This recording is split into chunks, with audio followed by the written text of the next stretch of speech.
Hello ghostly army, कैसे हैं आप सब। तो आज मैं एक्सप्लेन करने वाला हूँ एक इंडोनेशियन हॉरर मूवी को जिसका नाम है ओमा द डेमोनिक। मूवी काफी इंटरेस्टिंग है, कॉन्सेप्ट काफी बढ़िया है, आपको देखने में मजा आएगा। और मैंने हाल ही में ही पेची नाम की एक तमिल हॉरर मूवी को एक्सप्लेन किया है जो कि एक प्रॉपर हॉरर फिल्म है और इस मूवी की IMDb rating 8.6 stars out of 10 है। अगर आपने नहीं देखा है जाकर देख लेना, उसका लिंक आपको नीचे डिस्क्रिप्शन पिन कमेंट दोनों में मिल जाएगा। तो चलिए अब बिना किसी देरी के चलते हैं सीधा वीडियो की तरफ।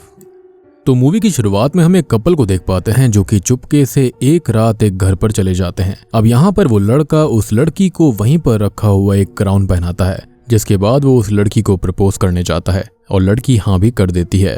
अब वो लोग रोमांटिकली इन्वॉल्व होने ही वाले थे कि तभी बीच में गलती से ही वो लोग एक पॉट को गिरा देते हैं जिसके अंदर किसी की अस्थियां थी। अब ये अस्थियां गिरने के बाद होता ये है कि उसी से वहां पर एक गोस्ट बन जाती है जो कि काफी भयानक थी, जिसको देखकर ये दोनों ही डर के मारे छिप जाते हैं क्योंकि इससे पहले इन दोनों ने ऐसा कुछ भी नहीं देखा था। उनको बिल्कुल भी समझ में नहीं आता कि आखिर ये हुआ क्या। खैर तभी वो गोस्ट जो होती है वो दूसरे रूम में चली जाती है, जिसके बाद वो लड़का उसे देखने जाता है कि तभी वो गोस्ट उस पर हमला कर देती है। लेकिन वो लड़की जो होती है वो बीच में आकर उसे बचाने की कोशिश करती है, लेकिन इसके चलते वो खुद मारी जाती है क्योंकि उस गोस्ट ने अपना हाथ उसके मुंह के अंदर डाल दिया था, जिसके चलते वो खत्म हो गई। इसके बाद वो लड़का उस भूत से बचकर भागने लगता है और यहीं पर ये सीन शिफ्ट हो जाता है और ये इस मूवी का इंट्रो था। अब यहाँ से सीन चेंज होता है और हम फियोना नाम की एक लड़की को देखते हैं जो कि अपने घर पर थी। फियोना असल में एक मेडिकल स्टूडेंट होती है और इस वक्त वो अपने मेडिकल कॉलेज जा रही थी। खैर जाने से पहले वो नाश्ता निकालने के लिए फ्रिज की तरफ जाती है, लेकिन तभी उसे कोई आवाज लगाता है।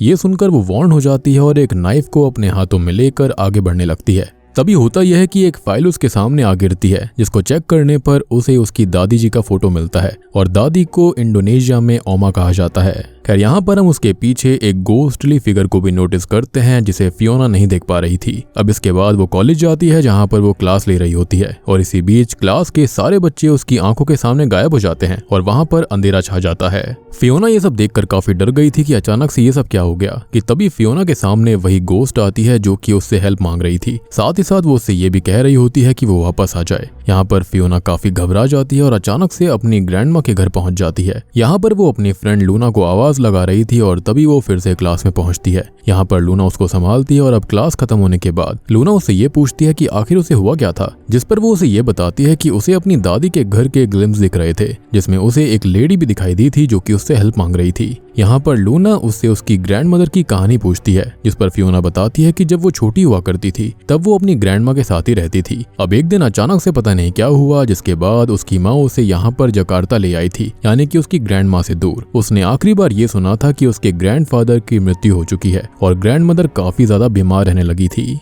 और शायद से यही रीजन रहा होगा कि फियोना की माँ उसे वहां से ले आई थी। अब फियोना ये सोचती है कि शायद से उसे अपनी ग्रैंड माँ से मिलने जाना चाहिए। वो लूना को भी साथ चलने के लिए कहती है और उसको ये बोलती है कि वो लोग आज ही वहां पर जा सकते हैं, जिसके लिए लूना मान जाती है क्योंकि उसकी ग्रैंड मदर का घर जकार्ता से 3-4 घंटे की दूरी पर ही था। यहाँ पर लूना अपने बॉयफ्रेंड जेफ को भी साथ लेने के लिए मना लेती है, जिसके बाद फियोना कहती है कि वो कार निकालने जा रही है और वो दोनों वहां पर आ जाएं। जिसके बाद फियोना कार निकालने जाती है, लेकिन इसी बीच वो किसी की परछाई को देखती है, लेकिन वो उसको इग्नोर कर देती है। अब पार्किंग लॉट में भी उसके साथ कुछ अजीब होने लगता है, लेकिन तभी वहां पर लूना और जेफ आ जाते हैं, जिसके बाद वो वहां से निकल जाते हैं। अब रास्ते में फियोना ड्राइव कर रही होती है कि तभी उसे फिर से वो आवाज सुनाई देती है उस गोस्ट की जो कि उससे हेल्प मांग रही थी, लेकिन फियोना इस पर ध्यान नहीं देती। इसी बीच उनके साथ कुछ अजीब घटित होता है। उनका नेविगेशन मैप जो होता है वो काम करना बंद कर देता है और ये सिर्फ फियोना के साथ नहीं बल्कि उन तीनों के साथ हो रहा था। अब उनको नहीं पता था कि जाना किधर है, इसलिए वो रास्ते में एक आदमी से पूछते हैं उनकी डेस्टिनेशन के बारे में, जिस पर वो आदमी कहता है कि वो तो काफी आगे आ चुके हैं, उनको काफी पहले ही एक टर्न लेना था। अब यहाँ फियोना पूछती है कि क्या वो इस रास्ते से नहीं जा सकते, जिस पर वो आदमी ये बोलता है कि जा तो सकते हैं लेकिन ये खतरनाक होगा क्योंकि अब अंधेरा होने वाला है। लेकिन वो लोग इसी रास्ते से जाने का डिसाइड कर चुके थे। लेकिन तभी रास्ते में चलते हुए उनके सामने एक गोस्ट अपीयर होता है, जिसको देखकर फियोना अचानक से ब्रेक लगा देती है और यहाँ पर गाड़ी एक पोल से जा टकराती है। खैर अब यहाँ पर उस गोस्ट को सिर्फ फियोना ही देख पा रही थी, बाकियों को वो नहीं दिखता। अब तभी ये भूत डिसअपियर हो जाता है और फियोना और बाकी कार की हालत देखने के लिए बाहर आते हैं। जेफ कहता है कि गाड़ी का रेडिएटर टूट चुका है, इसलिए उन्हें अब यहाँ से पैदल ही आगे बढ़ना होगा और वो लोग ऐसा ही करते हैं। लेकिन होता यह है कि चलते चलते लूना को एक लड़के का गोश्त दिखाई देता है, जिसको देखकर वो डर जाती है। लेकिन जेफ बोलता है कि ये उसकी थकान की वजह से हो रहा होगा। अब वो आगे बढ़ते जाते हैं, लेकिन वो रास्ता भटक चुके थे, इसलिए वो एक आदमी से रास्ता पूछने की कोशिश करते हैं, लेकिन वो उनकी बातें सुने बिना ही आगे निकल जाता है, जो कि बहुत ही अजीब बात थी। अब वो थोड़ा आगे ढूंढते हैं, जिसके बाद उन्हें फाइनली वो घर मिल जाता है, यानी कि उनकी ग्रैंड मदर का घर। यहाँ पर उस घर को फियोना देखते ही पहचान लेती है, क्योंकि उसने अपना पूरा बचपन वहीं पर व्यतीत किया था। यहाँ पर वो लोग मेन गेट की बेल बजाने लगते हैं, लेकिन गेट लॉक नहीं होता, इसलिए वो अंदर चले जाते हैं। तभी हम नोटिस करते हैं कि वो बेल जो है वो अपने आप जमीन पर गिर पड़ती है। खैर इसके बाद वो अपनी ग्रैंड मदर को आवाज लगाने लगती है और उसके बाद उसकी ग्रैंड मदर बाहर आती है, जिसके बाद वो लोग अंदर जाते हैं, लेकिन लूना बाहर ही रुकी हुई थी। खैर इसी बीच लूना को एक परछाई दिखाई देती है, जो कि इधर से उधर जा रही थी। तभी हम देखते हैं कि फियोना अंदर थी और उसकी ग्रैंड मदर फियोना के लिए कुछ लेने जाती है, और तभी फियोना भी लूना को अंदर बुलाती है, क्योंकि बाहर खड़े रहना ठीक नहीं था। तभी फियोना की ग्रैंड मदर उसके लिए कुछ खाने का लाती है, जो कि वो उसके बचपन में बनाती थी और फियोना को काफी पसंद भी था। अब होता यह है कि रात हो जाती है, जहाँ पर उन लोगों को ये पता चलता है कि उसकी ग्रैंड मदर के यहाँ पर बिजली है ही नहीं, इसलिए वो कैरोसिन लैंप को जलाती हैं। और एक अजीब बात और थी कि यहाँ पर उन लोगों के फोन्स भी काम नहीं कर रहे थे, सिग्नल्स नहीं आ रहे थे।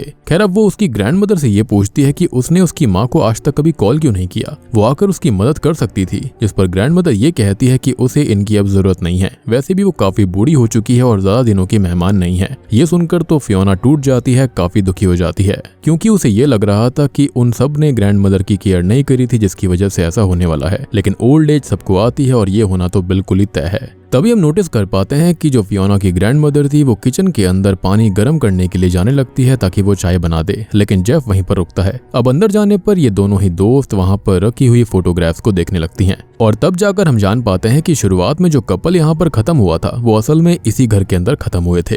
खैर यहाँ पर आगे जाकर लूना ग्रैंडमा की चेयर को देखती है, जो कि अपने आप हिल रही थी, जिसको देखकर वो फियोना को बुलाती है, लेकिन तब तक सब कुछ नॉर्मल हो जाता है। और यही चीज हमने शुरुआत में भी नोटिस करी थी कि वो चेयर अपने आप हिल रही थी। तभी ग्रैंडमा आकर उनको ये बताती है कि पानी गर्म हो रहा है, और इतने में वो अपने रूम में जा रही है आराम करने के लिए। तभी हम जेफ को देख पाते हैं, जो कि अपने टैब को ऑन करने की कोशिश करता है, लेकिन इसका कोई फायदा नहीं होता। तभी जेफ को आवाज सुनाई देती है, जैसे कोई उससे मदद मांग रहा हो, इसलिए वो फियोना और लूना के पास जाता है, लेकिन उन दोनों ने कुछ भी नहीं सुना था, ना ही कुछ कहा था। खैर इसके बाद जेफ एक रूम में जाता है, लेकिन वो उल्टे पैर पीछे हो जाता है, क्योंकि उससे कुछ टकरा गया था। जेफ के पीछे हम एक साई को नोटिस करते हैं, और जब जेफ पीछे पलटता है तब वो गायब हो जाता है, और ये सब देखकर वो काफी घबरा गया था। खैर तभी वो क्लॉक के अंदर भी देखता है, जिसके अंदर उसे एक गोस्ट का रिफ्लेक्शन दिखता है, यानी कि इस घर के अंदर कुछ ना कुछ गड़बड़ जरूर थी। इनफैक्ट जब से ये लोग वहां से निकले हैं, या फिर ये कहें कि फियोना को जब से ये ड्रीम्स आ रहे थे, तब से ही इन सब के साथ कुछ अजीब हो रहा था। तभी जेफ को एक हेल्प की आवाज सुनाई पड़ती है, और वो जाने लगता है कि तभी वो गोस्ट उसके मुंह पर हाथ रख देती है। इधर हम लूना को देखते हैं, जिसके सामने जेफ आता है, जो कि पजेस्ड हालत में लग रहा था। वो लूना की गर्दन अचानक पकड़ लेता है और उसको हवा में उठा देता है। ये देखकर जल्दी से वहां पर फियोना आती है, लेकिन इतने में ही जेफ उसे छोड़ देता है और खुद भी गिर पड़ता है। तभी वहां उसकी ग्रैंडमा आती है, जो कि जेफ के सर के ऊपर अपने हाथों से कुछ करती है, जिसके बाद जेफ ठीक हो जाता है, लेकिन वो बेहोश हो गया था। यहाँ पर फियोना लूना के पास जाती है और उससे ये पूछती है कि क्या जेफ और उसकी लड़ाई हुई थी, लेकिन यहाँ लूना कहती है कि कोई लड़ाई नहीं हुई। उसे लगता है कि जेफ पजेस्ड हो गया था, और इस घर में हो ना हो कुछ ना कुछ तो अजीब है। ये सुनकर फियोना को बहुत गुस्सा आ जाता है, और वो उसे खरी खोटी सुनाने लगती है, क्योंकि वो मेडिकल स्टूडेंट होकर, पढ़ी लिखी होकर ऐसी बातें कर रही थी। लेकिन बाद में फियोना को रिग्रेट होता है, और वो लूना से माफी मांगती है, और वो दोनों गले लगते हैं। खैर इसी बीच वहां पर उसकी ग्रैंडमा आ जाती है, जो कि ये कहती है कि जेफ अब बिल्कुल ठीक है और वो आराम कर रहा है, और इसलिए उसे कोई भी डिस्टर्ब ना करे। इसी बीच दादी चलते चलते एकदम से गिरने लगती है, लेकिन फियोना और लूना उसको पकड़ लेते हैं, जिसके बाद में फियोना दादी को उनके रूम में छोड़ने जाती है, जहां पर दादी ये कहती है कि रात काफी हो गई है, इसलिए आज रात वो यहीं पर रुक जाएं। यहाँ लूना फियोना के सामने उसके डैड के बारे में पूछती है, जिस पर वो ये बताती है कि उसके डैड खत्म हो चुके हैं, और फिर बाद में उसकी माँ ने ही उसका ध्यान रखा था। फियोना और उसकी छोटी बहन अनिका को स्कूल पहुंचाया और उनका ख्याल रखा। लूना बोलती है कि उसे उसकी माँ की तरह स्ट्रॉन्ग बनना चाहिए, जिस पर फियोना ये कहती है कि ऐसा कुछ नहीं है, और यहाँ पर वो पूरी कहानी बताती है। वो बोलती है कि जब अनिका पैदा हुई थी तब उसके डैड खत्म हो गए थे, और उसके बाद उसकी माँ को मेंटल हॉस्पिटल जाना पड़ा था। ठीक वैसे ही उसकी मॉम को जन्म देते समय उसके ग्रैंडफादर की भी मौत हो गई थी। जिसकी वजह से उसकी ग्रैंडमा को भी मेंटल हॉस्पिटल में ट्रीट करा गया था। और ये काफी अजीब बात थी कि एक जैसे हाथ से एक ही परिवार में कोई कोइंसिडेंस नहीं हो सकता था। इधर हम दूसरी तरफ फियोना की मॉम को देखते हैं, जो कि फियोना को ढूंढ रही थी। वो अनिका से इसके बारे में पूछती है, लेकिन उसे अपनी बहन के बारे में कुछ नहीं पता था। और तब फियोना की मॉम वहीं पर रखी हुई ग्रैंडमा की फोटो को देखती है, जिसको देखकर वो थोड़ा सा अजीब फील करती है। तभी ग्रैंडमा के घर में हम जेफ को देखते हैं, जो कि सो रहा था कि तभी उसके सामने वो गोस्ट आ जाती है और उसे फिर से पजेस कर लेती है। इधर लूना और फियोना आपस में बात कर रहे होते हैं, जहाँ पर लूना जेफ के लिए परेशान थी कि आखिर उसके साथ हुआ क्या है। कि तभी फियोना सो जाती है और लूना चाय पीने के लिए किचन में जाती है। कि तभी उसके पैरों पर वो गोस्ट आकर लिपट जाती है और वो उसके पास आने लगती है। लेकिन तभी लूना वहाँ से भाग जाती है और जेफ से टकरा जाती है और वो जेफ से गले मिलती है। लेकिन हम देखते हैं कि जेफ के हाथों में चाकू था और वो लूना के ऊपर हमला करने लगता है और तभी लूना की आंख खुल जाती है। दरअसल ये लूना का एक सपना था, लेकिन फियोना और लूना दोनों को हेल्प हेल्प की आवाज सुनाई दे रही थी। और पीछे पलटने पर वो देखते हैं कि उनके पीछे एक लड़की बैठी हुई है, जिसको देखकर वो वहां से भागने लगते हैं। तभी बाहर उन्हें उनकी दादी मिलती है, जो कि अचानक उनके सामने आ गई थी। और फिर से यहाँ पर दादी को चक्कर आने लगते हैं और वो दादी को पकड़ती हैं। और दादी उनको ये कहती है कि वो यहाँ से बाहर ना जाएं, क्योंकि बाहर काफी बुरे लोग हैं। और यहाँ पर दादी को छोड़ने के बाद दोनों वहाँ पर उस घर से बाहर निकलने के बारे में सोचते हैं। लेकिन फियोना अपनी ग्रैंडमा को भी बाहर निकालना चाहती थी। खैर वो दोनों अपस्टेयर्स पर जाकर चेक करने लगते हैं कि आखिर वहाँ क्या है। कि तभी उन्हें कहीं से किसी के रोने की आवाज आ रही थी, जो कि एक रूम से आ रही होती है। यहाँ पर फियोना उस रूम को ओपन करने लगती है, लेकिन लूना उसे रोकती है। लेकिन इसके बावजूद भी फियोना रूम को खोल देती है और अंदर जाती है। तभी उनको एक लड़की दिखाई देती है, जो कि गायब हो गई थी। और इसी बीच उन्हें वहाँ पर गोस्ट भी दिखाई देती है, जिसको देखकर वो दोनों भागने लगते हैं। तभी वहाँ पर हम एक लोकल आदमी को देखते हैं, जो कि ग्रैंडमा के घर के मेन गेट को ओपन होता हुआ देखकर डर जाता है। साथ ही साथ वहाँ पर वो उस बेल को भी देखता है, जो कि गिरकर टूट चुकी थी। ये देखकर वो भागते हुए विलेज में कुछ लोगों को ये बात बताता है। खैर तभी हम फियोना और लूना को देखते हैं, जो कि एक घर के बाहर आकर नॉक कर रहे थे ताकि उनको कुछ हेल्प मिल पाए। तभी फियोना की मॉम के पास एक कॉल आता है, जो कि विलेज से ही था। और वो फोन पर बात करके काफी परेशान हो जाती है। बहुत ही अजीब सा दुख उसके चेहरे पर था। इधर दो लोकल आदमी ग्रैंडमा के घर को देखने आते हैं, जहाँ पर उन्हें वही बेल मिलती है और वो उसे फिर से फिक्स करने की कोशिश करते हैं। लेकिन तभी एक गोस्ट आकर उन दोनों को मार देती है। दूसरी तरफ फियोना और लूना उस ब्रिज तक पहुंच जाते हैं, जहां से वो आए थे, यानी कि फाइनली वो बाहर निकल गए।